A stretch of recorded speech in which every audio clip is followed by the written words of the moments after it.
Why do I do that? Well, so that they're loose and go to the machine one at a time. Right. Getting the reasons for everything we're doing is important. Get the reasons clear first. Now, let's look at the reader.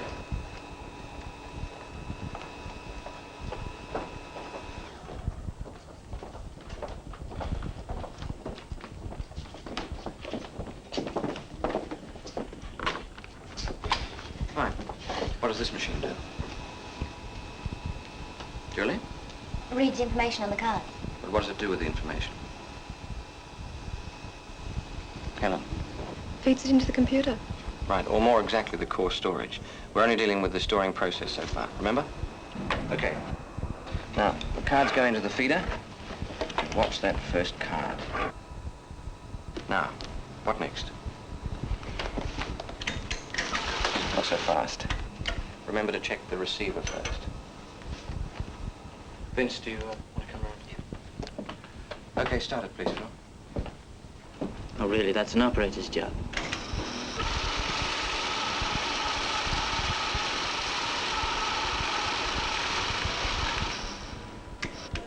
Right now, to summarize.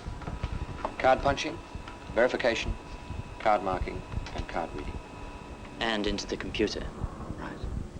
Any questions? No. Okay, I think we'll break it there now, and I'll see you here tomorrow.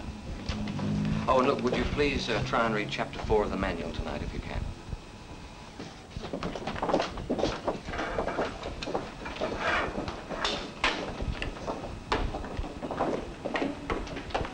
Oh, Vince? Yep. Can you spare a minute? Thanks, Jack.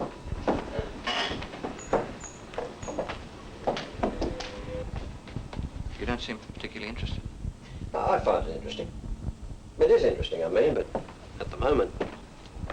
You've got the idea of how the card reader works? Oh, yes.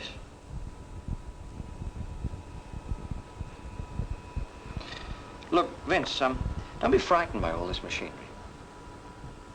I mean, there's nothing all that new in it. There's been something like punch cards since 1861. Punch cards are all right, but computers are a whole new language. It's all right for Phil and Julie, but after 20 years to pick up something like this... Yeah, I know. It's a whole new terminology, but they're only labels for ideas. You wouldn't have thought that when the systems blokes came around the office. I couldn't understand what they were talking about. I wasn't the only one. A lot of us couldn't understand. Unfortunately, this does happen, but if you can master them, it makes it so much easier. You know I don't mean just the terms. Well, it's just all so complicated. Vince, don't forget, in your work, you're handling complicated statistics all the time. Look, next week we're doing a full exercise for your group, and we'll need real figures for the cards. We want a whole lot of different sets of conditions. You mean variables? Right. There we are, your terminology. Maybe you've got a project or something in your office, something we could use. Well, there is, actually. There's the analysis on overtime sheets. Is that any good? Why not? Look, have a look at the exercise.